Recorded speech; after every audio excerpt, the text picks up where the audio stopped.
Olá, olha nós aqui outra vez com mais uma live especial e hoje com a gente um convidado especial também para tratar de um assunto especial que é bastante instigante hoje em dia no movimento espírita. Hoje a gente vai meio que se posicionar oficialmente com relação ao estudo que fizemos, com relação a todo o evento que vem ocorrendo de 3 anos para cá, essa avalanche de situações no meio espírita. Hoje, uma live especial e lembrando aqui, dando os recadinhos necessários, não esqueçam, permitam que o StreamYard possa acessar o Facebook de vocês para que a gente possa, então, dessa maneira, identificá-los aqui na hora de fazer os nossos comentários. Por falar em comentários, lembrando, as nossas lives, quando acontecem ao vivo, elas não saem, elas não estão públicas. Só assiste quem faz parte do ECK, certo? Depois que termina a live, nós subimos ela para o canal lá no YouTube. E aí sim vai para público geral, vai para o mundo de uma certa maneira, e a partir de lá você pode então compartilhar a nossa live, tá certo? Ao vivo, é só aqui, é só quem é ECKano, é só quem participa do grupo ECK. Por quê? Como sempre a gente fala, para poder respeitar a privacidade do que é dito aqui nos nossos comentários, tá certo? Bora lá para começar aí esse assunto muito gostoso da noite de hoje. Eu vou chamar primeiro o nosso Briguento Mor, Marcelo. Oi, Mar. Oi, Kátia, boa noite a todos. Esperamos que possamos realizar uma live muito construtiva e produtiva para todos aqueles que pesquisam seriamente a doutrina dos espíritos. Muito bem. E agora vai entrar aqui aquele ser que tem a voz de locutor, né? Que tem aquela pegada de quem vai falar assim, boa noite no Jornal Nacional. Nelson Santos, seja bem-vindo, Nelson. Boa noite a todos, sejam bem-vindos a mais uma live do ECK. Hoje o assunto que nós iremos tratar é de suma importância para a coerência doutrinária. Nós vamos hoje dar os detalhes da análise realizada no estudo da Gênese, através do nosso grande convidado dessa noite. Muito bem, então, grande convidado, para mim ele é grande mesmo, tá certo? Até por uma questão de tamanho, mas ele é uma pessoa que, de fato, faz bastante diferença no movimento espírita, muito conhecido pelo bom senso, pelo norte que segue a doutrina dos espíritos, e ele é uma figura fácil também aqui no ECK a partir de hoje. E, apesar de hoje estar como convidado especial, tenho certeza que vai virar ali mais um integrante das nossas lives. Marco Milani, boa noite, bem-vindo. Boa noite, Kátia, boa noite, Marcelo, Nelson, grande satisfação de estar aqui. Sou, de fato, um frequentador aqui do ECK, mas nesse momento, como convidado, é uma honra estar com vocês aqui nesse momento para discutir um assunto tão instigante como esse. Maravilha. Estão reclamando do meu som. Eu vou dar uma olhadinha o que é que está acontecendo aqui. Olha, para mim está aparecendo tudo ok. Apesar de eu estar ouvindo um retorno de alguém aí dos meninos. Mas vamos lá. Boa noite, pessoal. Esse aqui é o Wellington Balbo. Apesar dele não estar aparecendo. Olha lá, apareceu agora. Bora lá. Quem é que quer começar? Eu vou fazer aqui uma pequena intro, se vocês me permitirem, né? Porque esse livro que a gente vai detalhar, vai estudar, na verdade, vai conversar a respeito de um fato ocorrido, ele já era de conhecimento da grande maioria que já estudava a doutrina dos espíritos. Já era conhecido, inclusive, as alterações que existiam entre edições. O que não era conhecido era aonde que se iniciou, como que se deu e quem ou quais foram as pessoas responsáveis por essas alterações. Adulterações? Nós vamos conversar a respeito disso. Eu me lembro que lá no começo dos anos 90, num grupo de estudo, não que eu seja velha, mas eu já participava de grupos de estudos virtuais, aonde se discutia, se estudava através de um colega nosso, que todo mundo conhece aqui. Ele traduziu e emprestou para a gente a sua Gênese diretamente do francês, que é o Carlos Embaçaí, onde a gente pôde estudar lá no Mirk, depois no ICQ, depois no Pautalk, com a dele, porque nós tínhamos aqui no Brasil, era muito diferente. Faltavam pedaços, tinham partes, e a gente não sabia entender o que era. Na época, a gente pôs a culpa numa federação, mas não foi pôr uma culpa, foi a única resposta que nós tivemos.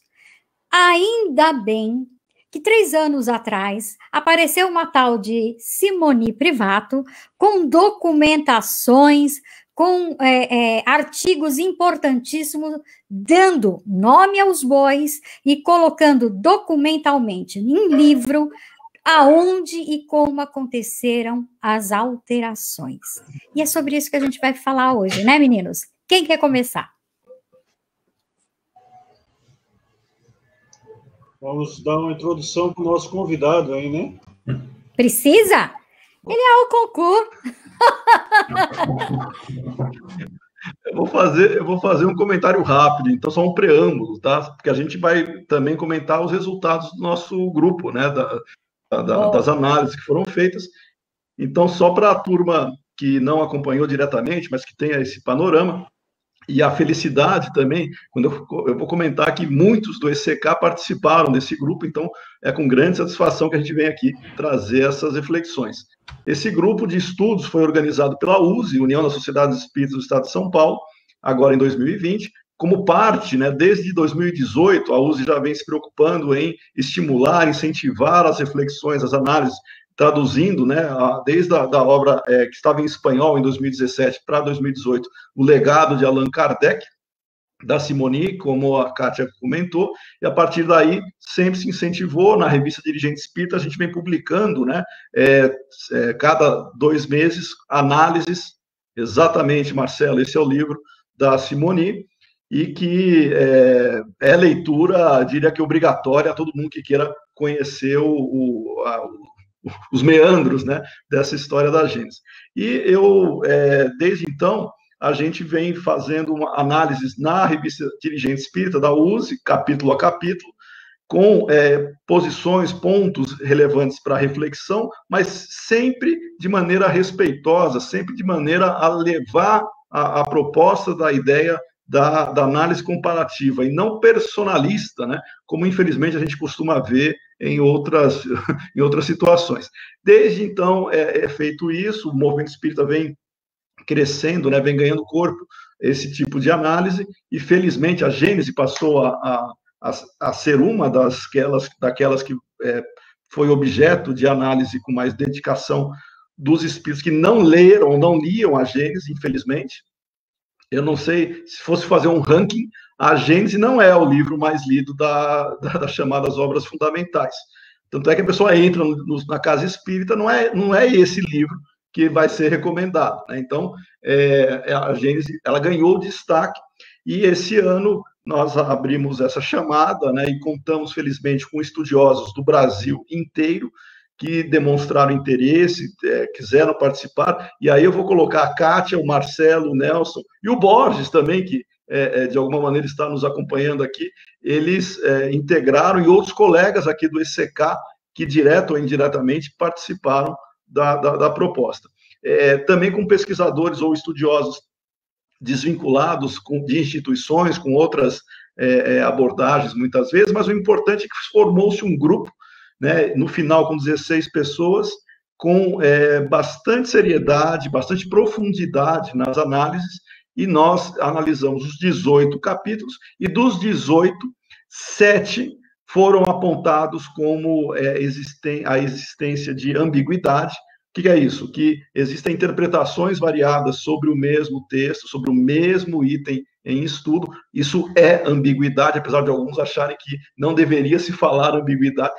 Ambiguidade é isso, quando você tem diferentes interpretações, isso é ambiguidade. Então, há 7 capítulos com ambiguidade, alguns deles, pessoas dizendo que houve ganho, só 2 capítulos, e 5 dizendo que houve prejuízo, né? Uma discussão muito forte de prejuízo doutrinário em itens específicos. Depois a gente vai comentar os capítulos, né, se quiserem, a gente vai detalhar isso, mas está no relatório que nós publicamos no final, exatamente isso. A ambiguidade, 7 capítulos apresentaram isso. Nesse relatório que nós publicamos na página da USE, está lá, para quem entrar, é usesp, usesp.org.br.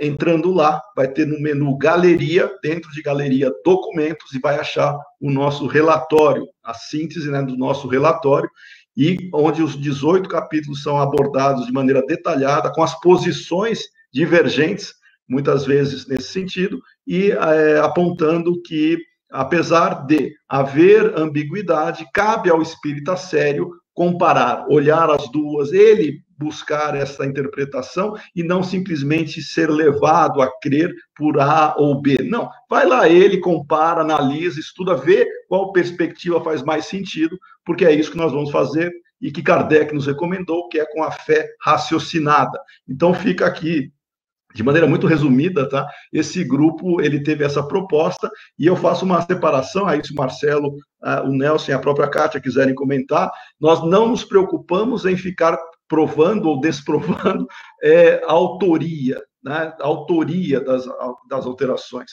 Tem que separar, uma coisa é a questão da adulteração ou não adulteração, isso é uma questão legal, jurídica, está dentro de um contexto jurídico, tá? E aí acho que o Marcelo tem bastante propriedade para falar sobre isso.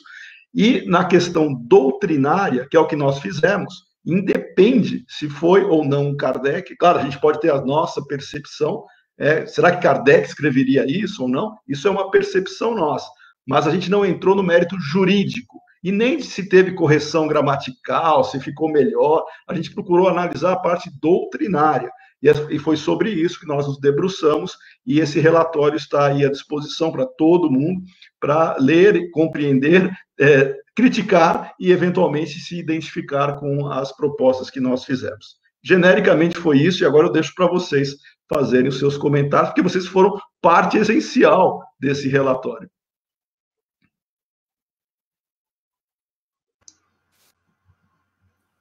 Pode falar, Nelson.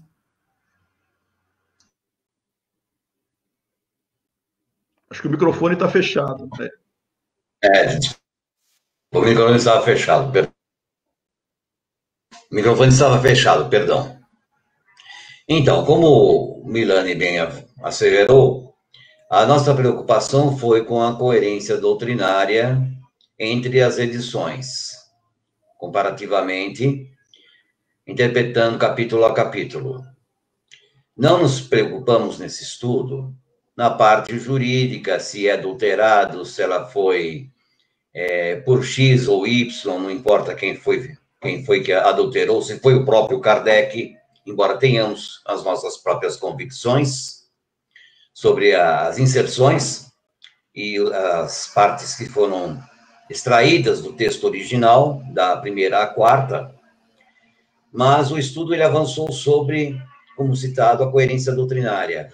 E, em grande parte dos capítulos, houve, sim, como citado, ambiguidade, e houve incoerência em muita coisa ali postada ali, nos artigos. Lógico, existem interpretações diferentes para o mesmo objeto, cada um expôs a sua interpretação, a sua opinião, o seu estudo sobre isso, mas o estudo em si, ele não foi conclusivo das partes, né? Houve quem questionou o estudo, que considerava a quinta melhor, outra turma, outra equipe da parte de estudo considerava a quarta melhor, Mas, se nós nos atermos especificamente sobre as alterações, veremos que a opinião de Kardec, a coerência que Kardec sempre teve em toda ele simplesmente ele não retirava e nem fazia inserções sem dar a sua meia-culpa, sem colocar o seu ponto de vista. Então, muitas das coisas ali realmente estão estranhas. Mas isso deixaremos para um próximo estudo.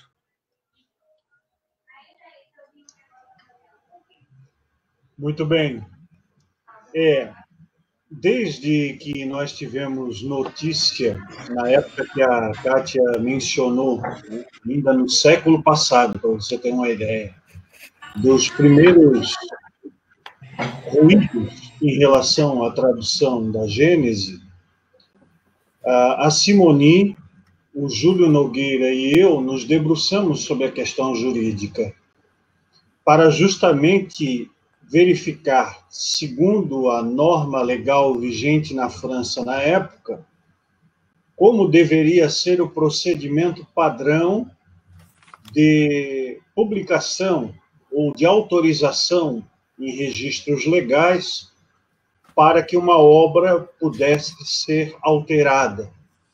Esse foi o primeiro ponto da nossa análise. Contudo, esse ponto já está superado, porque não há indícios nem provas cabais da autoria desta quinta edição de 1872. E mesmo que tenha aparecido uma outra edição datada de 1869, mas igualmente póstuma ao desencarne de Allan Kardec, não há documentação hábil nos registros franceses para validar nenhuma nem outra. Então, esse ponto, nós não nos debruçamos sobre ele no estudo. Como o Milani bem pontuou, é necessário, ao analisar uma obra de vulto como é a Gênese, a obra mais madura de Allan Kardec, a obra mais científica do codificador, deixarmos de lado os nossos personalismos, as nossas vaidades, as nossas conformações, as formas pelas quais, tradicionalmente, nós pensamos o Espiritismo. Então, o primeiro passo que fizemos no grupo coordenado pelo Milani, muito bem coordenado, por sinal, foi abdicarmos das traduções. Há um princípio, um adágio jurídico que a gente usa muito na academia, que é tradutore traditore. Ou seja, o tradutor trai o original porque empresta à sua tradução vertentes do seu pensamento, da sua interpretação. As pessoas acham que traduzir um texto, traduzir um parágrafo, ou mesmo uma frase, que dirá uma obra inteira, é apenas uma colcha de retalhos de buscar o significado de cada palavra de per si. Não, não é isso. Há um cunho interpretativo, porque as mesmas palavras no original, no caso francês, apresentam conotações. Basta pegar qualquer dicionário da língua portuguesa e vocês vão ver a quantidade de sinônimos que existe para cada termo. Se é assim no português, é em qualquer outra das línguas originárias do latim, como é o francês, né? Então, o nosso trabalho não foi nos debruçarmos sobre a tradução de Guilom Ribeiro, a tradução de Herculano Pires, de João Teixeira de Paula, de Albertina Escudeiro Seco, de Evandro Noleto Bezerra. Não.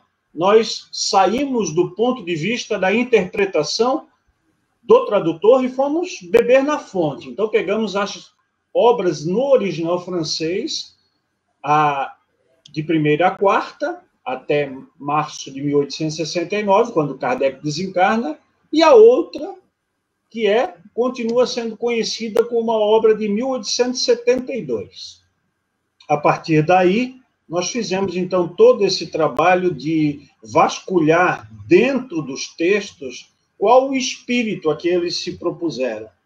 E, por isso, nós encontramos essa quantidade de incongruências, né, de incompreensões em relação aos próprios princípios fundamentais da doutrina dos espíritos.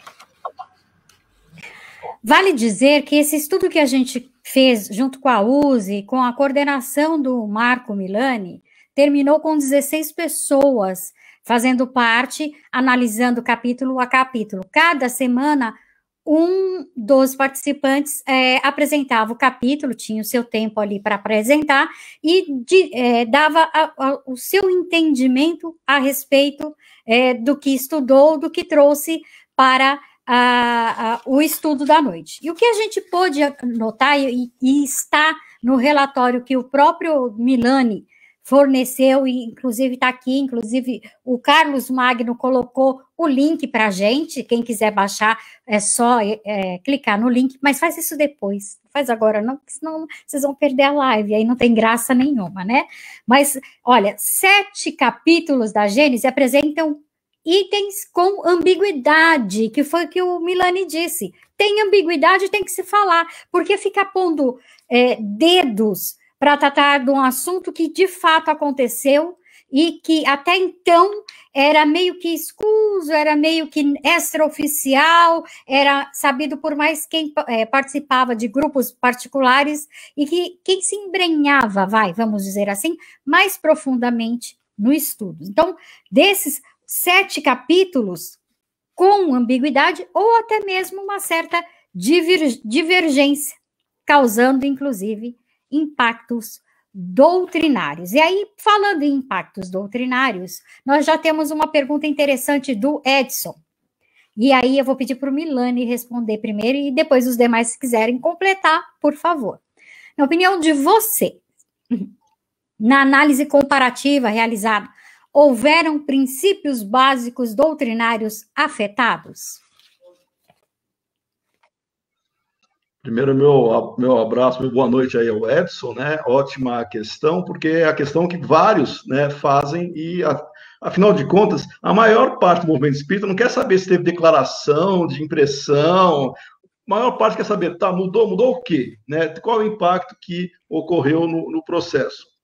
E nós temos, e graças à pergunta do Edson, me permite fazer a seguinte colocação, que está, inclusive, na nossa conclusão desse relatório. Kardec, lá no finalzinho, lá na conclusão do Livro dos Espíritos, Kardec tem a seguinte frase, está lá na parte 6 da conclusão do Livro dos Espíritos. Sobre o Espiritismo, ele diz, fala uma linguagem clara, sem ambiguidades. Então, só por aí a gente já começa a ver que se tem ambiguidade nos capítulos, já está estranho o processo. E aí continua. Nada há nele de místico, nada de alegorias suscetíveis de falsas interpretações.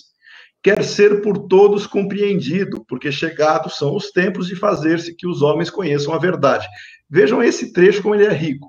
Está dizendo que Kardec está escrevendo para todos, e os espíritos, né? Para todos, não precisa ser erudito, não precisa ter títulos, não precisa ser alguém versado em formalismo hermenêutico e por aí vai. Não precisa nada disso. Basta ter maturidade e bom senso para nós entendermos o processo. Aquilo que aconteceu, que nós analisamos, né? Quando feria algum tipo de proposta de clareza de Kardec, e que também, agora vai entrar a segunda parte que ele colocou aqui, nada há de místico. Várias alterações que nós estudamos, parte dos estudiosos identificaram questões místicas. Eu vou citar o capítulo 18, por exemplo, onde nós temos diferentes interpretações ali. Tem gente que achou que não mudou nada, que não tem nada de místico, mas tem um parte dos estudiosos, parcela significativa, considera que houve, sim, nas alterações, uma conotação mística. Por exemplo, acho que a gente já pode citar alguns detalhes mais práticos aqui, aquela nota do capítulo 18, do item 10, aquela nota é algo que há a se considerar, até que ponto ela não tem impacto em termos de conotação mística, porque na nota, eu vou resumir aqui, Kardec está fazendo uma referência a uma epidemia que estava ocorrendo na Ilha Maurícia, e nessa referência houve uma chuva de estrelas cadentes, chuva de meteoros, né? E na nota atribuída ao autor, na edição original não existe essa nota, na quinta edição existe, supostamente, né, o autor seria, entre aspas, Kardec, não se sabe. Na quinta edição, nesta nota, fala-se que, com certeza, aquela chuva de meteoros era, ou poderia ser tida como um sinal no céu, e fazendo uma referência aos textos bíblicos, ou evangélicos, no caso, dizendo que poderia ser relacionado ao sinal dos tempos, né? Como se algum fato, alguma situação, como uma chuva de estrelas cadentes, pudesse representar um sinal ou um presságio de alteração ou de mudança em termos de situação das pessoas, né? Ou até algum tipo de experiência previamente conhecida em função desse fenômeno. E no próprio capítulo 18, e aí os três aqui, Kátia, Marcelo e Nelson participaram, lembram-se muito bem, no próprio capítulo 18, muitas discussões referente à ideia que poderia ter que os astros, as conjunções dos astros, poderiam representar ou influenciar as pessoas, não só no sentido físico, mas também em termos de, vou usar uma das palavras, humor das pessoas, ou com conotações até de morais. Vejam que isso daí fere, literalmente, uma proposta séria de Kardec, que nunca foi partidário de qualquer conotação mística e muito menos astrológica, porque quem cuida dessas conjunções de astros com efeitos na vida das pessoas é a astrologia. Kardec nunca fez referência positiva, pelo contrário, ele sempre criticou isso, mas parcela dos estudiosos identificaram essa conotação e parcela, temos que deixar isso muito claro aqui, parcela não viu isso como um problema e tentou justificar estas relações, até a nota de Kardec, dizendo que existia, na época, uma teoria dos miasmas, onde se acreditavam que estrelas cadentes, ou chuvas de estrelas cadentes, poderiam gerar algum tipo de problema de saúde, né? Então, faz-se toda uma tentativa de associação para se justificar aquela nota.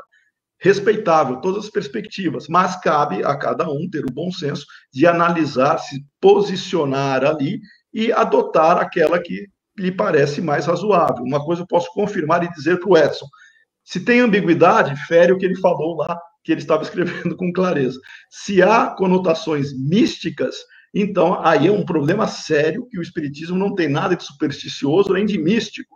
Então, tudo que leva a crer isso, a gente tem que olhar com muito cuidado, né? Ainda que algumas pessoas tentem justificar, e são respeitáveis as justificativas, mas cabe a nós também termos o bom senso de até que ponto isso faz parte ou não dentro do conhecimento doutrinário. Então, respondendo, Edson, é isso. Há, sim, algumas alterações que ferem o bom senso doutrinário. Muito bem. Marcelo? Okay.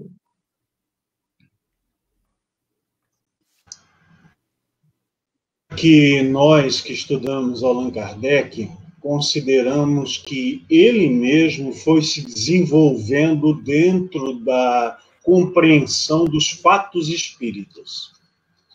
Então, por volta de 1868, Kardec estava no auge da sua maturidade. Demonstrava isso nas próprias dissertações dos 2 últimos anos da Revista Espírita. Mostrava já uma compreensão geral e demonstrava cada vez mais a ligação que há entre as chamadas obras fundamentais na construção do pensamento lógico-racional que o Espiritismo infunde. Aí, determinadas alterações que figuram da 5ª edição da Gênese, tomada pelo movimento espírita brasileiro e internacional como legítima, mostram um Kardec suscetível ao misticismo, mostram um Kardec afastado da linha, da diretriz que ele seguiu por 11 anos. E isso salta aos olhos para quem minimamente entende o caráter sistêmico do Espiritismo. Então, esse exemplo que o Milani acabou de colocar, ele ainda mais fica flagrante porque quem alterou, e não importa quem foi, se 1, 2 ou mais pessoas, o fez numa nota, ou seja, uma nota literalmente, né, no estilo da literatura, um comentário secundário que pode acrescentar valor à informação principal. Neste caso, o comentário, inclusive, contrasta com o conteúdo do capítulo 18.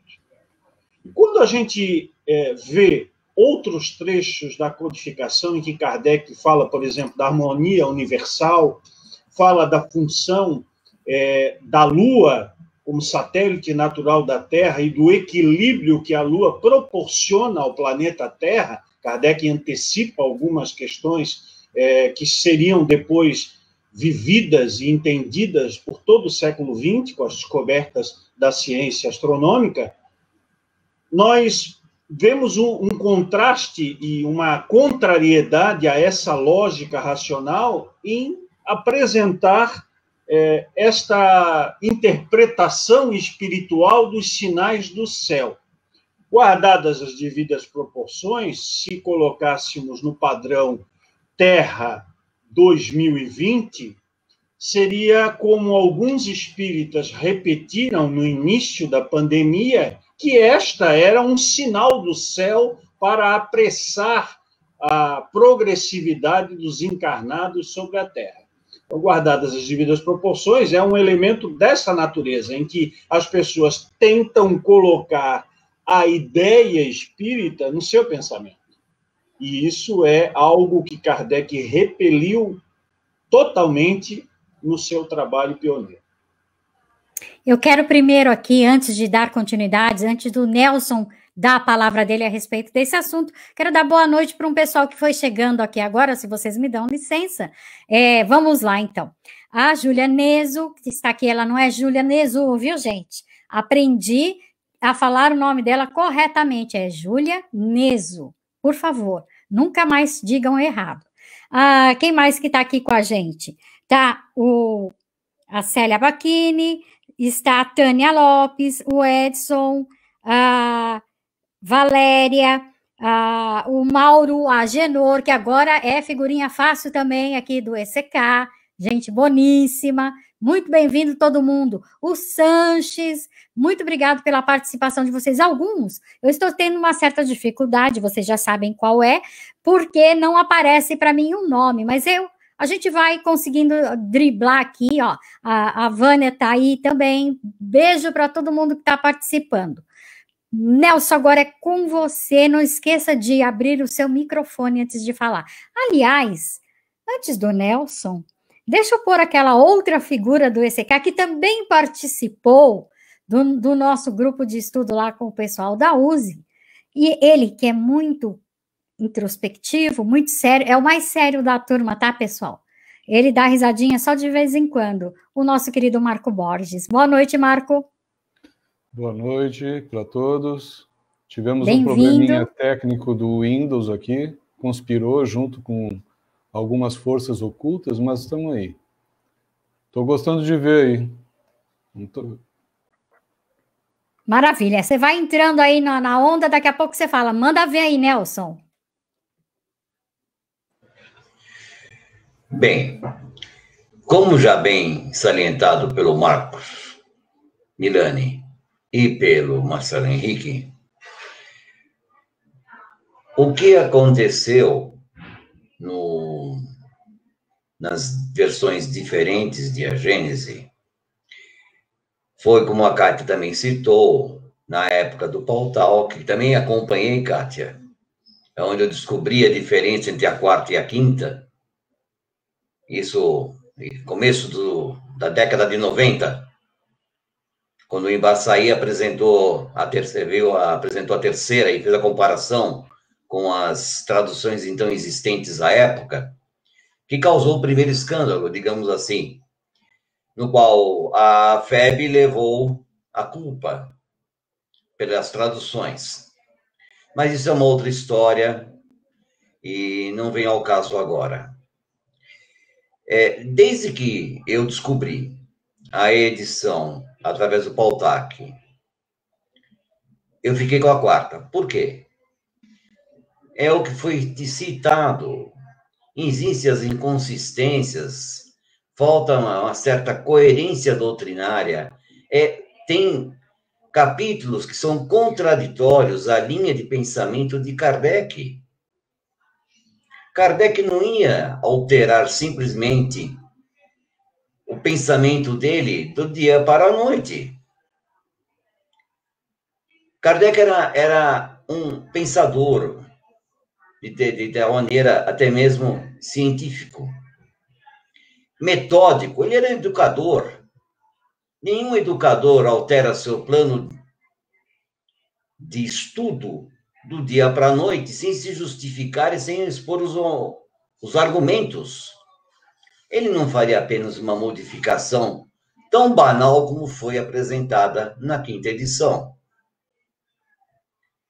A quinta edição, não vamos entrar no mérito de quem fez ou de quem deixou de fazer ou de quem interviu nos planos originais, mas, como o Marcelo Henrique disse, a maturidade de Kardec nessa obra estava no auge.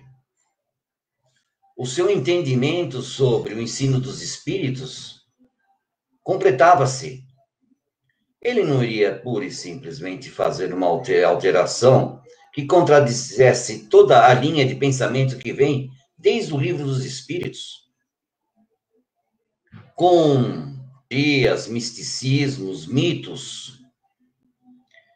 Kardec tinha sua religiosidade? Sim, ele tinha sua religiosidade. Mas ele era racional, acima de tudo. Então, não condiz muitas coisas que estão na quinta edição com o pensamento de Kardec e com o pensamento que está imbuído dentro da obra doutrinária. Vamos descobrir ainda, com o tempo, ou talvez não, de quem seriam as alterações.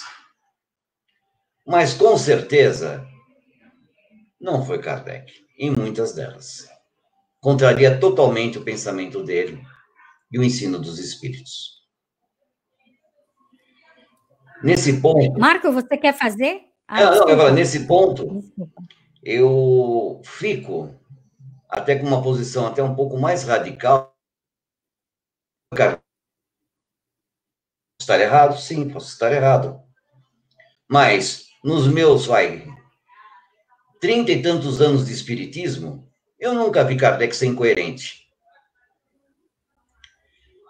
Temos agora novidades quanto ao céu e inferno, né? Que as versões são diferentes. Existem subtrações, existem adições. É uma outra obra para uma boa análise doutrinária, para ver a racionalidade dela. Agora, Marcos, prossiga aí. Então, queria fazer uma consideração pelo que eu tive acompanhando pelo celular das falas anteriores que iniciaram, né? Para não perder o rumo do nosso mingau aqui. Eu penso que, dentro da linha que o Nelson já colocou, no momento que a gente conseguiu fazer uma análise, mas anteriormente à análise já tinha aquela coisa nos incomodando, dessa parte mística, religiosa, que não condiz, sabe? A gente vai numa casa, vai em outra, a gente participou de grupos de estudos das casas e a gente presenciava, conseguia perceber nas pessoas um caráter muito mais místico, muito mais religioso do que aquele que a gente, quando estava fazendo a leitura mais secretamente em casa, a gente não identificava aquelas coisas, aquelas abominações. E uma das coisas que ficou muito claro para mim no início foi quando caiu aquele livrinho do padre, o dito Consolador, que fala lá das almas gêmeas. Ali já começa, né, a desandar. Eu acho que para aquele que, o pouco que concebe a fazer a interpretação, análise de texto comparativo, né, a gente aprende isso, a entender o que está sendo lido ali. E faz uma análise e vê que muita coisa destoa do raciocínio de Kardec. Uma das coisas que me incomodou lá e que virou uma verdadeira celeuma lá foi daquele item, né, Marco Milani? Do item 9. Que tinha aquela nota de rodapé comparando com a obra. Por mais que eles viessem, que o grupo respeitosamente viesse argumentar de que tinha uma nota lá na Revista Espírita, Kardec trouxe na Revista Espírita muita coisa para que a gente pudesse analisar sem comprometer a questão da análise doutrinária propriamente dentro daquelas obras fundamentais básicas. Aquilo me incomodou de cara, entre outras coisas que a gente vai identificando. A gente precisa se posicionar, precisa ter uma opinião fechada. E o que me causa bastante preocupação com isso tudo é que, como o Nelson citou, né, o livrinho aí, nem céu, nem inferno, né? Esse último que traz a lumen uma outra dúvida quanto ao trabalho do céu e inferno.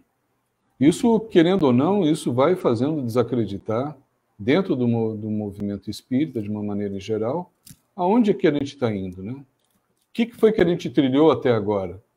Quais foram as considerações realmente que a gente conseguiu apreender e não conseguiu identificar isso antes e precisa... E o trabalho da Simoni foi fundamental para que viesse à tona esses dados. Quando a gente fez a nossa fala inicial lá no grupo, a respeito do que o Henry Salce havia trazido, né? Não deram importância, nunca ninguém deu importância ao lado sério da denúncia que o Henry fez. Mas precisou a Simoni, nos dias atuais, ir lá a próprias expensas, fazer um trabalho formidável de pesquisa, né?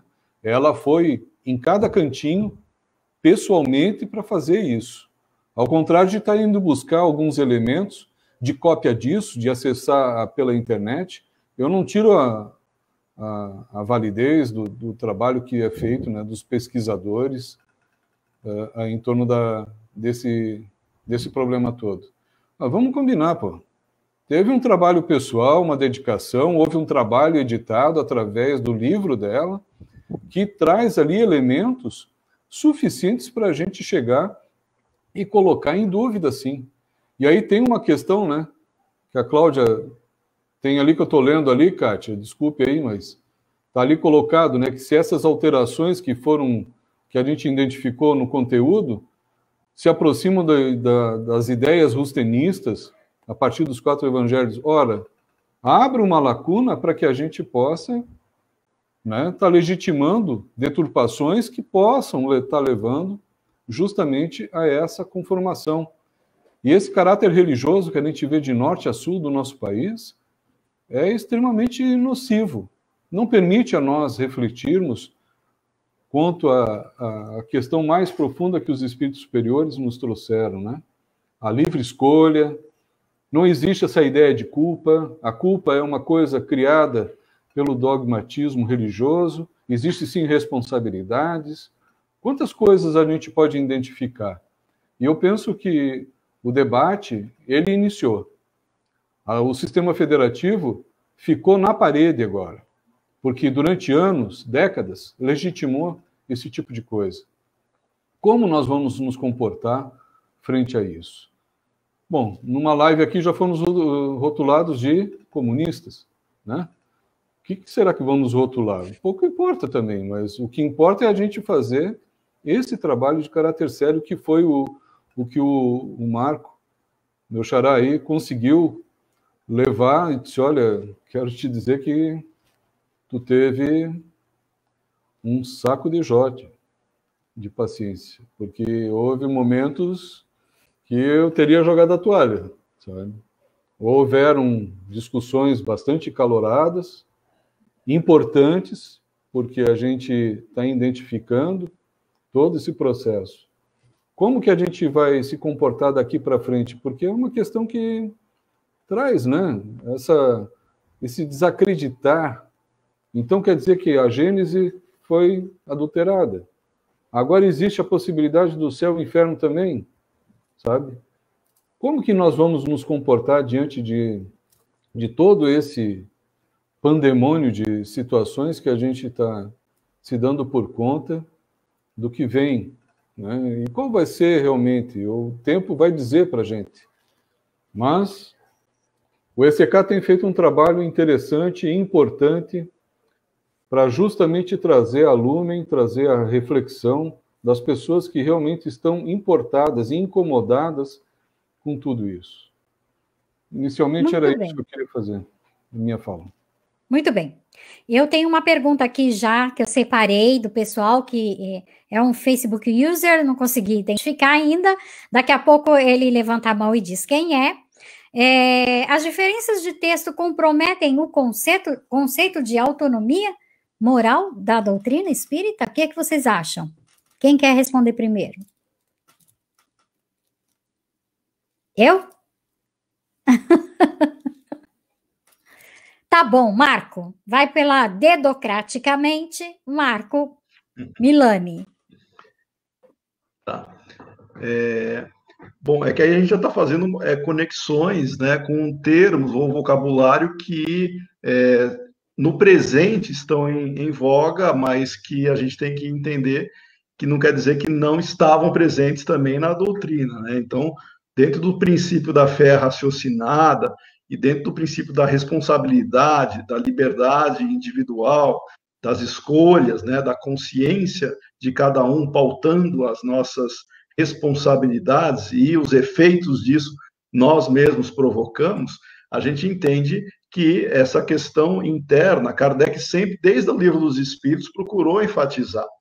Então, do Livro dos Espíritos, passando pelo Livro dos Médiuns, o Evangelho, o Céu, o Inferno e Gênesis, existe uma coordenação de princípios que não se contradizem. Daí a nossa preocupação de que quando alguma alteração fere um princípio ou um valor já previamente conversado, exista algo que chame a atenção, né? E aí as diferentes justificativas, né? Teve impacto, não teve impacto e por aí vai.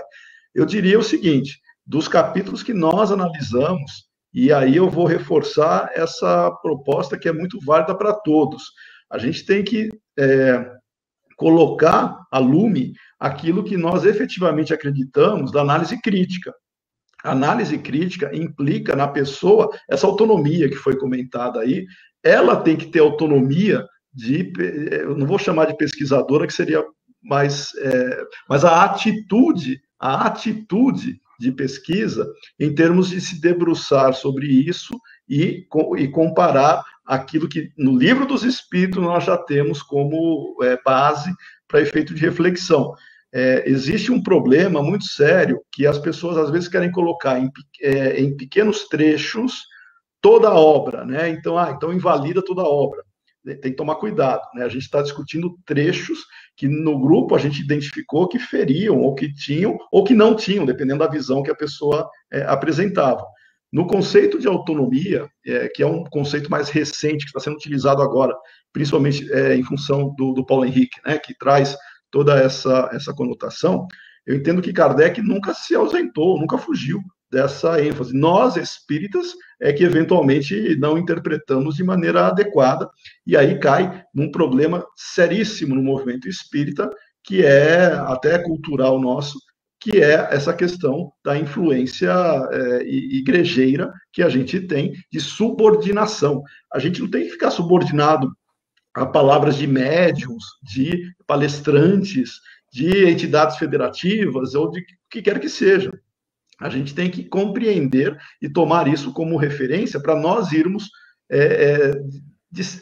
dissipar a névoa que eventualmente diz, a gente faz isso tranquilamente. Não, não faz. Tem que conversar, tem que estudar, sozinho é mais difícil. O que a gente tem que fazer é trocar ideia. Por isso que o ECK, ele permite uma troca de ideias. Não é?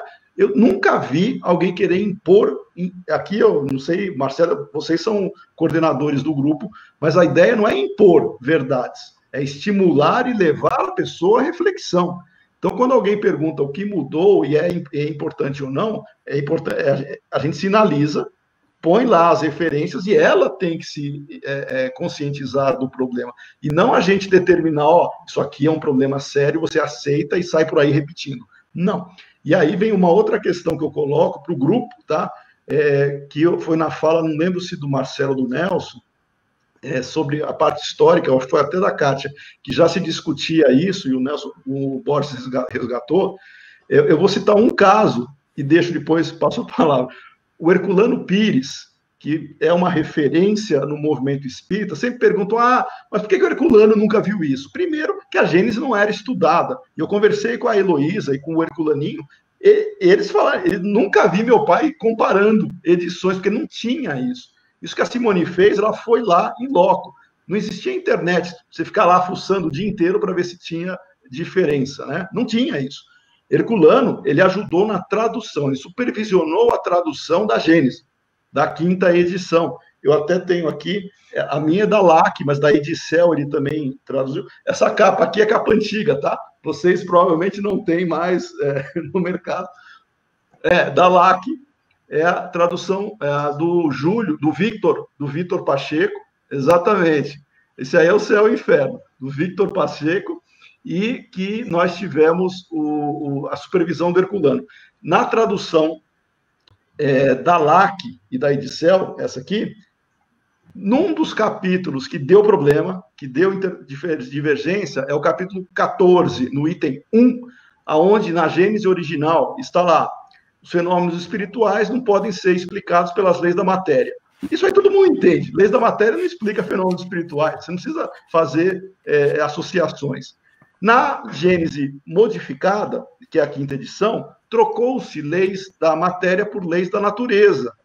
E aí, falar que as leis da natureza não explicam os fenômenos espirituais, quem defende essa ideia, você tem que começar a recorrer a uma série de elementos e argumentos. Olha, isso foi usado porque estava sendo vista sob a ótica da corrente materialista da ciência da época. Isso não é muito claro para as pessoas que estão lendo, mas é uma justificativa que foi colocada lá. Mas olha o fato, eu citei Herculano porque nessa edição da 5ª, o que o Herculano e o Vitor Pacheco, que foi o tradutor, eles fizeram na 5ª edição? Simplesmente, eles não puseram leis da natureza, eles puseram leis da matéria. Ou seja, eles, sem fazer comparação, eles tiraram leis da natureza, que para eles não soou direito. Opa, tem alguma coisa errada aqui. Se o Vitor Pacheco sob a supervisão do Herculano Pires, decidiram tirar leis da natureza e colocar leis da matéria, e não estava comparando, não estava fazendo nada, e na edição original já estava leis da matéria, fica mais um exemplo claro de que não somos nós agora que estamos fazendo picuinha para ver se tem problema, se não tem. Isso sempre ocorreu, só que as pessoas não tinham base para comparar, não aprofundavam, né? Então eu trago esse exemplo só para deixar muito claro, tá? Essas diferenças conceituais, elas podem impactar, sim, se a pessoa não sabe como se posicionar. Então, eu deixo claro que esse negócio de autonomia, né, é individual. Cada um tem que ter a sua perspectiva crítica de análise e não se deixar levar por influência, muito mais por personalismo, porque hoje em dia muita gente está querendo aí evidência, né? Então, as pessoas ficam lá dizendo que isso, dizendo aquilo, e alguns querem ter o nome no panteão da história do espiritismo e por aí vai, querem ser citados e tal. A gente não tem que ficar trabalhando com questões pessoais, a gente tem que trabalhar a doutrina, que é a parte que importa. Então eu deixo para os meus colegas essa reflexão. A partir do momento que a gente tem essa consciência, nós temos sim a autonomia, que seja, de não aceitar cegamente nenhuma imposição, de nós compararmos. Então, a 4ª edição é fundamental para aqueles que querem comparar e não aceitar cegamente essa ou aquela posição. Quero fazer uma parte. Existem 2 conceitos importantes que não podem ser deixados de lado. O primeiro deles é o conceito de fidedignidade. E o outro é o conceito de autoridade. Quando se fala que Herculano Pires... o Herculano não viu a 4ª edição. Gente, retornemos à década de 40, 50, a um Brasil tentando sair da indigência político-econômica social. O que é que chegou de obra espírita aqui? Muito provavelmente, as primeiras edições em francês, como conta a história, chegaram no final do século XIX. ali na transição entre o século XIX e o século XX. Neste momento, a Sociedade Parisiense de Estudos Espíritas, a instituição que Allan Kardec houvera fundado, já não estava mais nas mãos do grupo de Allan Kardec, como as obras da Berthe Fropo, a obra da Simoni, a própria obra do Paulo Henrique, já destacaram a exaustão. Então, chegaram ao Brasil e começaram a ser traduzidas pelas grandes instituições que representaram inicialmente o espiritismo em território brasileiro, a partir das últimas que se conheciam. Então, provavelmente, e aqui é um exercício de suposição minha, porque não há nenhum texto do Herculano explicando o que fez com qualquer das originais em francês que ele tinha, né? Quando eu estive na casa de Herculano, ainda estavam lá os exemplares em francês das obras de Allan Kardec, né? A casa de Herculano, na Fundação Herculano Pires e Maria Virgínia. Então, as que chegaram ao seu conhecimento eram quase todas as últimas edições. E aí, a Herculano se debruçou, junto com o Victor, sobre a 5ª edição, e fez todo o trabalho, confiando que aqueles que estavam na França tinham remetido para cá os documentos corretos, as edições corretas.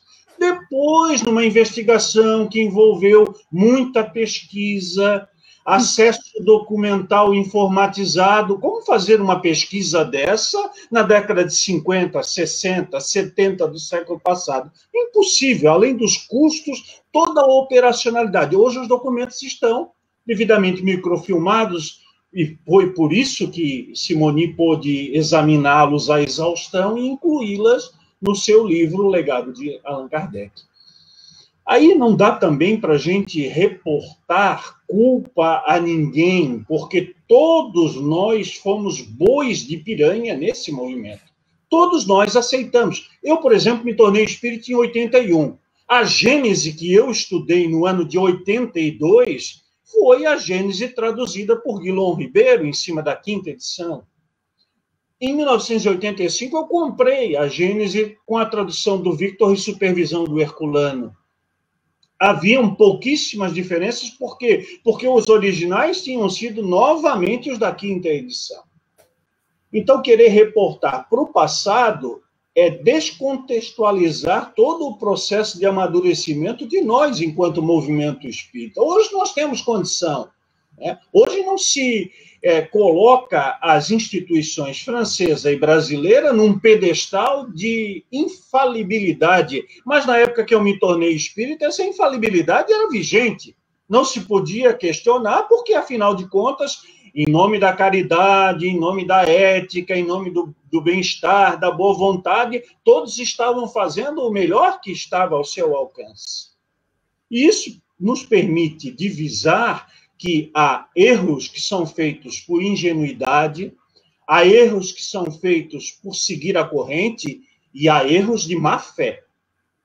Má fé nós temos, sim, no grupo que pegou a 4ª edição de Kardec, que deve ter tido acesso a alguns manuscritos de Allan Kardec, onde ele já havia, inclusive, dito isso na Revista Espírita, que estava se debruçando em algumas questões da Gênese para futuras alterações, mas não disse quais eram as alterações. E aí nós não podemos justificar a existência da 5ª edição da Gênese dizendo que aquele trecho que não consta da 4ª está na 5ª, por estar na Revista Espírita de 1865, de 1866, até mesmo de 1868, valida e coloca o carimbo, a assinatura de Allan Kardec nesse processo. Não, porque todas as 4 edições que Kardec publicou em vida, na verdade, 1 edição e 3 reimpressões, mas que a conjuntura da França da época fez consignar que eram 3 edições diferentes, embora todas elas textualmente fossem idênticas, já poderia ter consignado qualquer um daqueles textos, porque eles já estavam presentes na revista, já estavam sendo maturados. Então, se Kardec não quis incluí-los, teve uma razão de ser que nós só podemos cogitar de qual teria sido essa. Mas afirmar que é o dedo de Kardec, porque o texto coincide com um texto que ele publicou na revista, é muito infantil, é muito inocente, é muito pueril. É querer dizer que todas as outras que estão, por exemplo, nessas duas observações que o Milani fez, de contrariedades, de confrontações com princípios fundamentais, de fuga à lógica sistêmica racional de Allan Kardec, se validam porque as demais estavam escritas na Revista Espírita. Então, sem personalismo, sem adoração às pessoas que estão trabalhando aqui ou ali na investigação, é preciso que nós tenhamos bom senso. Aproveitando aí que você falou, a Rosário, Maria do Rosário Helvas, faz uma pergunta. Na introdução dessa edição, diz textualmente: os leitores assíduos da Revue Spirit de Paris terão encontrado nela a Gênese e esboço a maior parte das ideias desenvolvidas na obra, como fizemos nas anteriores. Agora eu pergunto, a Revista Espírita não tira essas dúvidas que agora estão na ordem do dia? Ou a Revista Espírita também foi alterada? Quem quer responder?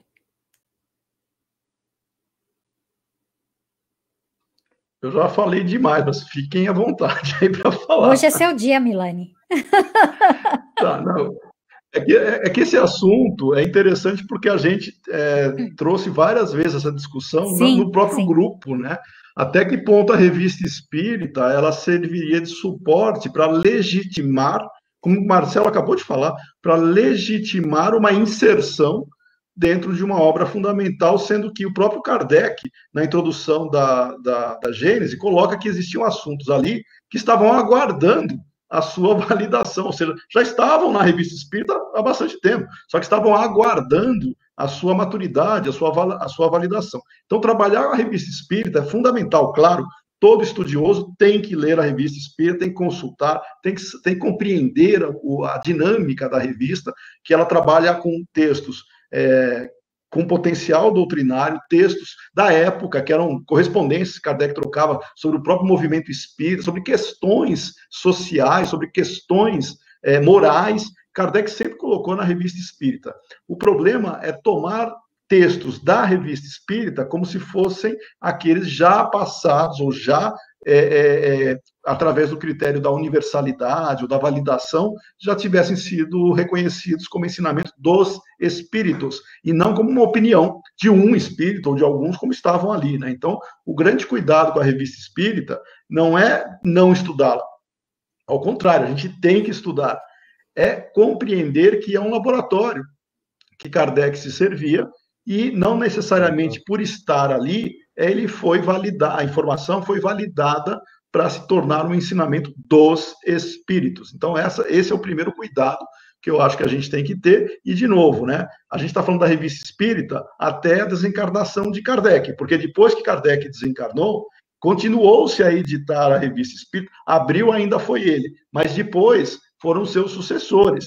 E a partir daí, a gente começa a ter pistas do porquê do movimento espírita se degenerar em termos doutrinários, né? Porque aí a gente começa a ver aparecer textos na Revista Espírita de caráter místico, de caráter supersticioso, textos teosóficos começaram a aparecer na doutrina espírita, isso mais para frente, tá? Então, a gente não está explorando essa época, a gente está explorando só a Gênese até Kardec, mas a gente vê como a Revista Espírita, ela tem duas fases, até Kardec e depois de Kardec, tá? Então, não é só a Revista Espírita, é quais revistas espíritas a gente está delimitando, né, para efeito de consulta. Claro, pode-se ler as outras também, depois de Kardec, mas só para fazer essa comparação do conteúdo, tá? Deve-se ler, né? Precisamos ler tudo, mas tem que usar o senso crítico, o bom senso. E é isso que você disse. Há uma linha divisória da qualidade do que era colocado na Revista Espírita enquanto Kardec era vivo e depois dele desencarnado. Então, só por isso já denota a perda de qualidade e de credibilidade, né? Então, isso é só usar o senso crítico, o bom senso também. Fala, Marco. Eu queria chamar a atenção também para uma coisa, um material que foi citado hoje dentro do nosso grupo, né?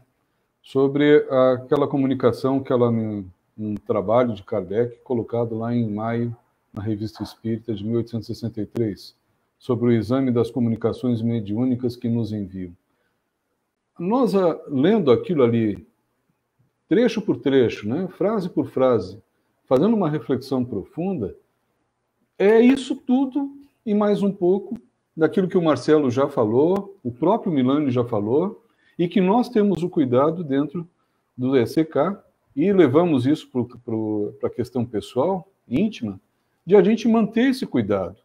Quantas mensagens Kardec recebeu, e nem por isso, simplesmente porque tinha um caráter bonito, moralista, ele chegava e jogava. Não jogava, ele tinha lá o critério dele, ele fazia um pente fino em cima disso, e como ninguém fez isso, e fugir uma vírgula que seja nesse caráter, a gente vai estar endossando esse tipo de distorção que a gente vê vivendo hoje dentro do movimento. Então, não tem mais o que a gente ficar perdendo tempo, sabe? No meu entendimento.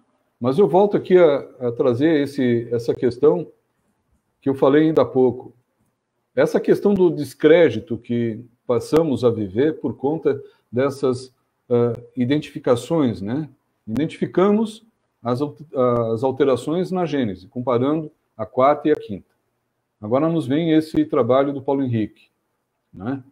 Que nós começamos a fazer uma leitura, mas está muito longe ainda de a gente conseguir ter uma apreensão no todo. Isso cria, querendo ou não, um certo descrédito, né? Principalmente para aquele que está chegando agora no movimento e toma conhecimento dessas informações e de um debate que muitas vezes não é realizado dentro das casas espíritas, né?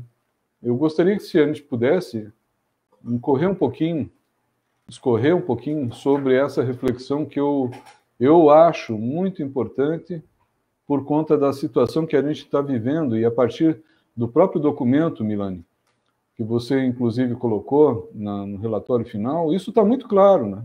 Está muito claro para a gente de que existe realmente uma alteração e é grave. Agora, não vamos nós aqui reproduzir, né?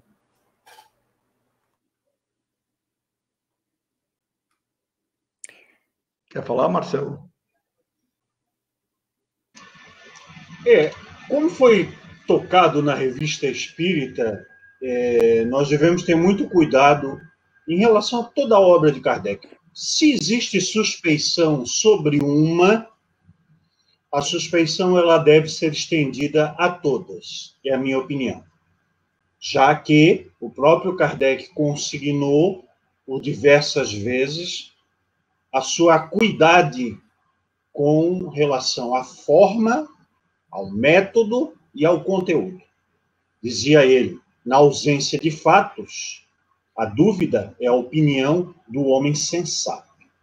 Então, sem querer promover nenhuma caça às bruxas, todas as obras de Allan Kardec precisam ser revisadas, sobretudo se nós estivermos diante de alguma obra cuja tradução se baseou numa edição póstuma.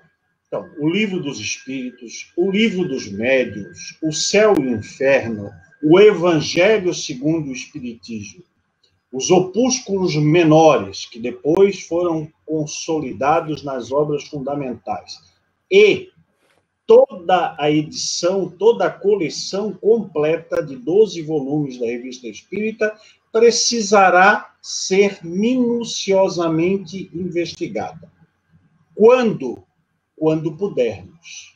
O grupo que o Milani bem coordenou encerrou seus trabalhos sobre a Gênese com louvor. Destaque-se aqui que nós tivemos grupos, em alguns casos até 3 grupos distintos, ou seja, com opiniões diversas, algumas bem divergentes, né? Bem inconciliáveis, mas em nenhum momento nós perdemos a linha. Tivemos embates fortes, tivemos alguns instantes de exasperação dos representantes dessas correntes de interpretação, mas chegamos ao final com a consciência do dever cumprido e apresentando à sociedade espírita brasileira e internacional um documento que consolida os estudos realizados. Eles não têm o caráter de definitude, nem poderiam ter, já que o próprio Kardec estabeleceu como premissas que não haveria nada definitivo no Espiritismo, a não ser o que fosse principiológico. Mas deixou a ressalva de que novos princípios poderiam, seja pela continuidade da progressividade do ensino dos espíritos, seja pelas descobertas da ciência humana, agregados ao edifício fundamental. Esse grupo gerou o segundo fruto, que é, a Milane deve falar disso também um pouquinho ao final, a constituição de um outro grupo para estudar o céu e o inferno, cuja denúncia da adulteração também está na ordem do dia a partir da publicação do livro do Lucas e do Paulo Henrique. E também é preciso notar que, além da questão da Revista Espírita não ter sido por ninguém examinada até hoje, nós também temos uma obra póstuma, completamente póstuma, de Allan Kardec, chamada Obras Póstumas, cujos textos, em certo número, também representam contraditoriedades em relação ao pensamento de Kardec. Então, quando é que nós vamos nos debruçar sobre essa obra, que foi destacadamente publicada por quem assumiu a condução do movimento francês espírita da época e que contém elementos alienígenas na sua constituição? Essa foi a pergunta do Edson Figueiredo de Abreu. Diante do que estamos vendo, nos últimos tempos, utilizar obras póstumas como base de discussão doutrinária seria um completo engodo? Hã? Posso comentar essa daí? Deve. Até aproveitando a questão que o Marco Borges, meu xará, fez, e já fazendo um link para esse daí, tá? Eu acho que a preocupação do Borges é extremamente bem-vinda com relação a essa questão das pessoas que se deparam com essas discussões, com essas análises, né? E até que ponto elas podem ter aquilo que nós sempre, e o que Kardec sempre quis fazer, que é referência, né? Qual seria a referência que nós teríamos, principalmente para aqueles que estão no movimento, chegando agora e vendo a discussão?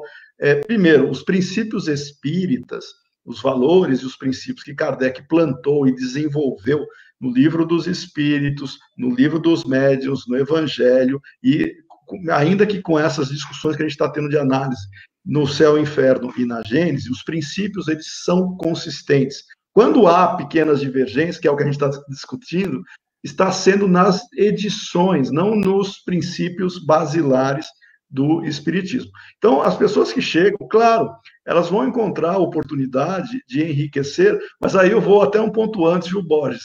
Eu acho que a gente deveria estimular as pessoas a ler Kardec, e não ler obras complementares, ou outras obras, diria, subsidiárias, porque aí sim começa a gerar confronto, ou até conflito, porque a pessoa vai ler romance e fala, nossa, eu li no romance que é assim, agora eu estou lendo em Kardec que é diferente. Qual que deu certo? Kardec. Tá? Então, quando a gente trabalhar essas questões, o primeiro ponto é fazer as pessoas lerem Kardec, que já é o primeiro desafio. Tá? Aí o segundo seria ela ler na integridade das obras, na sequência das obras, para que ela consiga se sentir confortável. Livro dos Espíritos, Livro dos Médiuns, Evangelho, Céu, Inferno e Gênesis, leia. Esses detalhes que nós estamos comentando, eles são pontuais para quem está já com um contexto de análise mais crítica, em termos de uma parte histórica, inclusive, envolvida. Para quem está chegando, eu diria, não se preocupe com isso agora, tá? Vai lá ler o Livro dos Espíritos, reforce-se dentro daquilo que nós temos. Todas as obras de Kardec são válidas para efeito de se debruçar, de se estudar, de trabalhar o contexto. Os detalhes de referência que nós estamos tendo aqui, e aí eu vou até apresentar... quem que tinha perguntado, Kátia, a última questão, que eu não lembro? O Edson. O Edson, das obras, né? Das referências. O Edson, e aproveitando a pergunta dele, eu particularmente gosto muito de alguns textos que tem no livro Obras Póstumas, porque eles são muito ricos. Aquele livro Liberdade, Liberdade, Igualdade e Fraternidade, as aristocracias, eu gosto muito, porque eles estão de acordo com o que Kardec disse na revista, na Viagem Espírita 62, esses textos estão completamente em concordância. Então, me parecem válidos, e eu uso como referência, inclusive, não é porque ele está em obras póstumas, mas é porque ele está aí coerente com discursos de Kardec que foram publicados anteriormente. Então, eu acho que é nessa linha, né? A gente tem que ler e ver se tem coerência com o que já foi escrito, com aquilo que já existe, para aí sim, né, reforçarmos esse aspecto de conteúdo, e não ficar só com a preocupação no fato, né? Ah, foi publicado em tal, aquela... Não, vamos ler o que está escrito, e é por isso da análise, né? O nosso convite é para que todos façam análise comparativa da obra. Não fiquem presos. A gente estava falando que vários trechos da quarta edição nos parecem melhor, outras pessoas acham que não, mas a gente tem essa dicotomia. Então, vamos lá, vamos analisar. Mesma coisa para os demais. Quando o Marcelo faz um convite provocativo, né? Temos que ler tudo de novo. A gente tem que ler sempre, né, Marcelo? A gente tem que ler tudo de novo sempre. Quando a gente vai pegar uma questão do Livro dos Espíritos, está lendo pela 15ª vez, 50ª vez, a gente fala, nossa, eu estou lendo essa questão com uma interpretação agora um pouco mais ampla. Se a gente consegue fazer isso no Livro dos Espíritos, o que dirá reler a obra, né? Então fica o convite para a gente nunca perder isso de vista. Temos, sim, que sempre ler, sempre pontuar e, acima de tudo, nos caracterizar como aqueles que vão exemplificar o pensamento dos espíritos na sua essência, e não simplesmente ficarmos apegados a opiniões ou posições, muitas vezes pessoais, que podem distorcer o assunto. Pelo menos é para uma reflexão maior. Nada de pegar carona no aeróbus, né? Ou então ganhar bonusona, né? Quem sabe? Tem uma pergunta interessante aqui do José Cláudio Bauer, que ele fala assim: como separar hoje esses movimentos? O ligado à mistificação e o ligado à pureza original das obras. Será que nós precisamos dessa separação? O Espiritismo, ele preza justamente pelo quê? O espírito livre, livre pensador. Então, ele não se prende e nem se separa. Ele usa do senso crítico, do bom senso, independente de movimento ou sem movimento, com teto ou sem teto. Fala, Marcelo. Aí vai depender, como diz um certo... Aí varei. Um humorista tradicional brasileiro, aí vareia. Aí vareia. Juridicamente, quid espiritismos, ou seja, de que espiritismo estamos falando, Bauer? O espiritismo em si já é essa salada mista, já é esse grande caldo onde, ao mesmo tempo, ingredientes diversos estão misturando e fervilhando. A pergunta do Edson sobre obras póstumas, ela é capciosa, né? Porque ela nos coloca na ideia de, se teve adulteração no livro A Gênese e no Céu e Inferno, depois que Kardec morreu, que dirá, então, uma obra que foi toda produzida, né, 31 anos depois de Allan Kardec ter desencarnado. Ocorre que a suspeição é pelo conteúdo e não pela data da publicação ou não pela autoria do livro em sua edição original. Então, a tarefa, Edson e amigos que nos assistem, nos acompanham e depois vão ver o vídeo, é uma tarefa que não pode ser delegada aos outros. E aí eu volto na colocação que eu fiz na minha intervenção anterior sobre os critérios de autoridade e de fidedignidade, que tem a ver também com aquele critério buscado no início da live de autonomia. Até que ponto você, estudioso ou frequentador de uma instituição espírita, delega aos outros, ao dirigente, ao presidente da federação, ao editor de uma editora espírita, ao médium, seja um médium famoso do passado, do presente, ou o médium da sua casa espírita que fica na periferia de uma cidade pequena, desse nosso imenso Brasil, não se pode delegar aos outros a tarefa que é nossa e é inexcusável. Somos nós que temos que pegar aquilo que estamos recebendo. Até vou fazer um parênteses. Ontem eu estava no Facebook e aí foi publicada uma carta póstuma, ou seja, uma carta mediúnica, atribuída a uma cantora que eu gosto muito, que é Cássia Eller, que todo mundo sabe que Cássia Eller morreu de overdose, ou de complicações decorrentes da overdose, né? E aí é uma carta mediúnica recebida num centro espírita do Rio de Janeiro, dizendo que ela sofreu muito, que ela foi parar nos umbrais, e que isso, e que aquilo outro, e aquilo mais outro. Ou seja, é toda a atmosfera que o movimento espírita religioso passou a cunhar desde a década de 40, a partir da publicação da série de André Luiz. Ou seja, toda a lógica que está neste livro aqui, O Céu e o Inferno, que é o próximo que nós vamos nos debruçar, vai por água abaixo, porque existiu uma produção mediúnica atestada, certificada por doutos dentro do espiritismo, como se fosse complementar aos princípios que estão lá contidos na codificação. Então eu terceirizo, é muito fácil. Dizem que é verdade, dizem que é realidade, porque vem de um médium respeitável, porque vem de um espírito que teria sido uma personalidade relevante. Os espíritas, inclusive, dizem que André Luiz teria sido Carlos Chagas ou Oswaldo Cruz, para colocar aquela aura de sacrossanta perfeição no mentor espiritual, quando ele mesmo diz que, ao desencarnar, ele foi considerado um suicida inconsciente. Né? E aí o suicídio inconsciente me leva a outras lucubrações. Acho melhor parar por aí.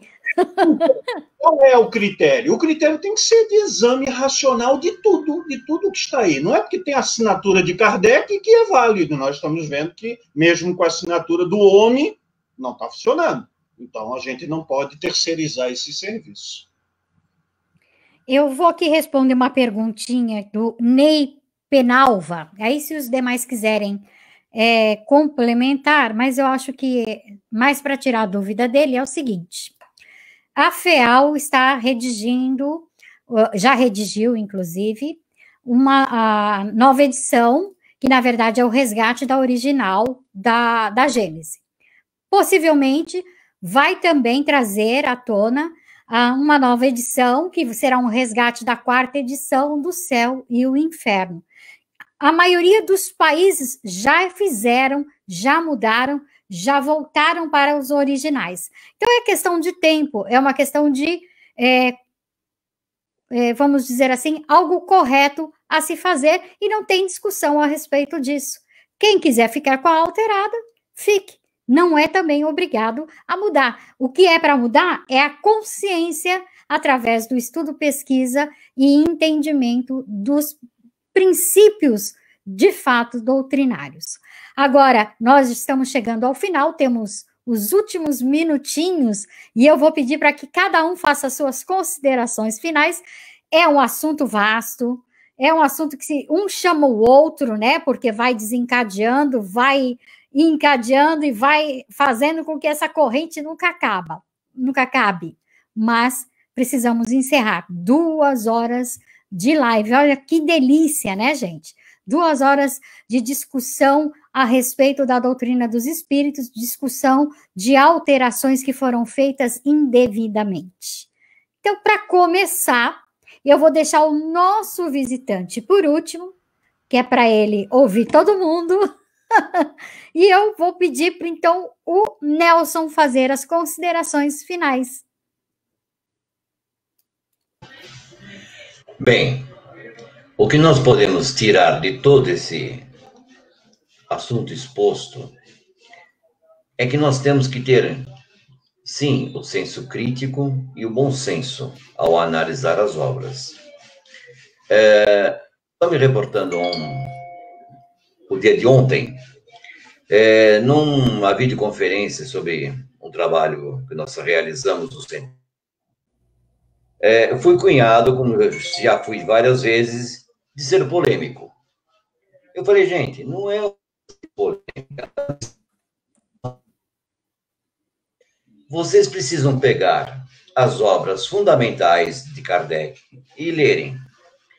Se possível, ler todas as demais. Gente, são 32 obras.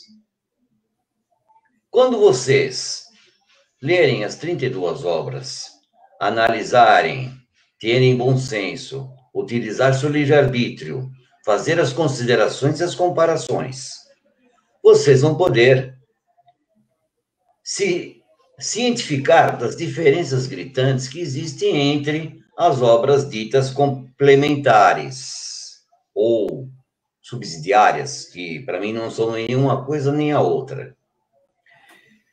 Então, vocês não devem crer na primeira. Porque o que acontece? Vocês estão criando uma posição que não é pensadora, que não tem raciocínio. Vocês pegam uma obra e seguem ela fielmente sem comparar. A doutrina espírita, a doutrina dos espíritos, ela foi codificada por Allan Kardec. Lá estão todos os princípios. Os princípios podem evoluir? Sim, eles podem evoluir. Eles podem ter novas alterações, novos princípios aparecerem? Sim, podem. Mas eles não podem ser contraditos. Sendo contraditos, como é que você vai fazer? Então, se há contradição, tem que haver análise. É simples assim. Agora, existem diferenças, como foi apontado na quarta? Sim. Existem no céu e inferno? Também. Existem algumas coisas que são diferentes na quinta? Também existem. E como bem Marcelo falou, de repente nós teríamos que rever tudo nos originais franceses e comparar. Eu espero que essa live tenha a penetração para fazer que todos exerçam efetivamente seu livre pensamento, o seu bom senso, a sua análise crítica e ponderem. Não é necessário ficar com uma ou com a outra, mas comparem as edições. Aonde elas forem discrepantes, você começará a tomar sua posição. Agradecemos a todos por terem nos acompanhado nessa live de hoje. Boa noite. Marco? Vamos lá. Então, primeiramente, eu queria agradecer essa oportunidade de conhecer mais abertamente o pensamento do meu xará, dentro do debate do grupo, que a gente nunca teve a oportunidade de, a não ser por meio escrito, de a gente ver as considerações a respeito do que foi aquele trabalho lá do grupo de estudos, que no fim ficou reduzido a 16 e que trouxe uma qualidade, do meu ponto de vista, muito grande. Traz uma perspectiva, inclusive para a minha pessoa, do que nós, por dentro do ECK, podemos contribuir mais ainda, né? Sabemos que a gente tem um desafio enorme para a gente manter. E sabemos também que, por dentro do movimento espírita, muitos companheiros que estão chegando, que já estão no movimento, não conseguem ter esse diálogo, não conseguem fazer essa catarse do que aconteceu à época de Kardec, o que nós estamos vivendo, qual era o momento da conjuntura toda. Eu penso que isso é muito importante, e o ECK tem como fazer isso, e outros grupos também, mas o ECK traz um primor dentro do debate, que é produzir, como o Nelson colocou ainda agora, o livre pensar, né? A livre com maneira de a gente poder trazer à tona as nossas dúvidas, os nossos questionamentos. E a gente não vai parar por aí.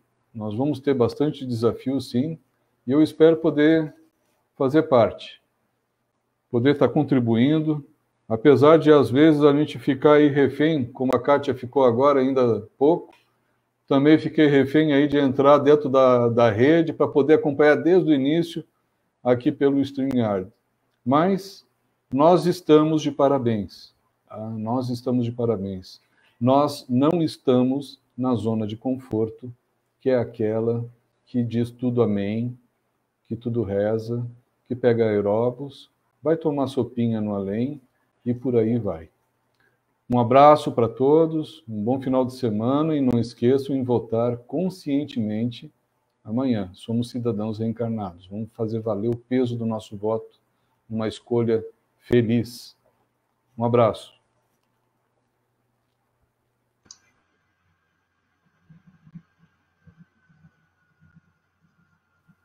Fala aí, Má. Sim, senhor. Olha, a colocação da Liliana aí é um lenitivo, né? Um incentivo para todos nós. Na verdade, o ECK tem sido responsável não só por levantar algumas lebres necessárias nesse momento que nos prepara para uma transição de fato para o mundo de regeneração, a partir da tarefa que cabe a cada um de nós, mas por aglutinar pensadores, livres pensadores espíritas, que não estão disputando a primazia da dominação ideológica. Como Milani bem frisou nos nossos comentários, nas postagens de todos os dias no ECK, a nossa intenção não é colonizar ninguém, não é estabelecer uma tábua rasa de verdades indiscutíveis e, a partir daí, protagonizar uma pleiade de seguidores cegos que não têm o direito ao livre pensamento como característica inseparável da condição espiritual de todos nós. É claro que o debate deve respeitar certas premissas, entre as quais a de educação e fino trato. Você diverge nas ideias, mas não precisa entrar em embates desnecessários, nem precisa reduzir ao outro a adjetivações, a epítetos, a argumentos ad hominem, que acabam por estabelecer entre as pessoas, entre os grupos, entre as instituições, valas e atos que dificultam a convivência, a continuidade do processo de despertamento de todos nós e, sobretudo, a influência que o espiritismo possa ter na sociedade como um agente realmente transformador. Então, ao invés de muros, costumo dizer sempre, desde que abrimos o ECK há quase 4 anos, há 3 anos e meio, vamos construir pontes, e que essas pontes possam ser de livre circulação entre as pessoas. Que nós não estabeleçamos premissas invioláveis e estabilizadas para que as pessoas participem. Nós estamos abertos a receber todo e qualquer pesquisador, todo e qualquer interessado na análise racional do pensamento de Allan Kardec. Mas uma coisa nós não abrimos mão, é o próprio método de Allan Kardec. Não o colocando numa posição de sábio, de espírito superior. Essa semana mesmo alguém me perguntava, numa dessas publicações do ECK, qual era o conceito que o ECK tinha acerca da posição que Allan Kardec teria dentro da escala espírita exemplificativa que ele colocou nas questões 100 e seguintes de O Livro dos Espíritos.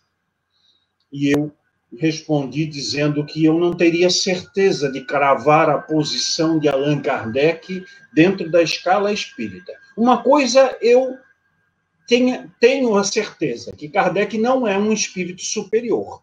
Porque eu, Marcelo Henrique, considero Jesus como sendo um espírito superior. E há que se considerar uma certa distância que ainda separa Allan Kardec de Jesus de Nazaré, do homem Jesus de Nazaré. Então, fica aí a minha provocação para que você, hoje ou amanhã, que tenha tempo, ou quando estiver assistindo essa live depois, na gravação, que será disponibilizada, que você pegue a escala espírita, no Livro dos Espíritos, e tente identificar onde é que estaria Allan Kardec. Penso que isso seja homenagear o próprio método do codificador. Obrigado, Milani, pela tua presença iluminada entre nós. Já foi dito aí nos comentários que a sua presença está sendo requisitada para outras vezes. Como em janeiro, nós já vamos antecipar aqui o furo de reportagem. Vamos ter um mês especial de lives, com 2 lives por semana, durante todas as semanas de janeiro. Milani, desde já está mapeado, convidado para participar de uma delas. Obrigado, forte abraço a todos. Shalom. Shalom. Bom, quero agradecer, na verdade, o Marcelo faz questões provocativas, né? E eu sempre gosto dessas questões dele. E, na verdade, eu conheci o Marcelo assim, né? Foi aqui nesse grupo.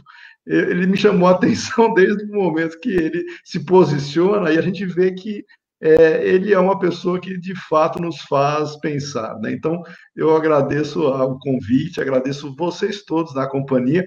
E, aproveitando o que o Marcelo disse sobre Kardec, eu diria o seguinte, aquela frase diga-me com quem andas, que eu te direi quem és, que já dá para ter uma noção, né? As companhias espirituais de Kardec, né? Espírito de Verdade, Sócrates, São Luís, já dá para ter uma noção da figura, né?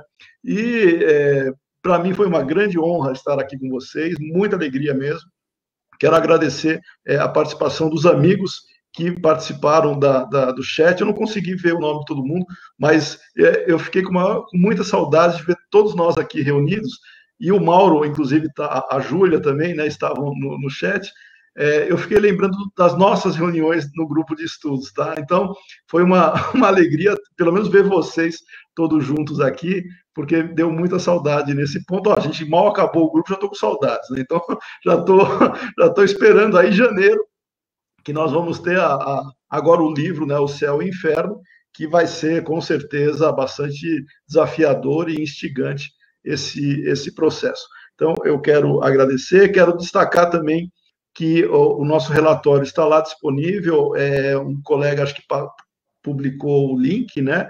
Ele está lá disponível no site da USE, ele tem 19 páginas, a ideia não era ficar discutindo os detalhes aqui, mas fica o convite para todos se debruçarem sobre ele, lerem as diferentes perspectivas que foram anotadas com muito respeito, com muita fraternidade, né, nos diferentes aspectos, e aí fica a nossa consideração por todos aqueles que participaram desse grupo, e que nós possamos ter outras, inclusive lives, viu, Marcelo? Então, já aceito aí, se tiver a oportunidade, de nós retomarmos. Um grande abraço para vocês e até a próxima.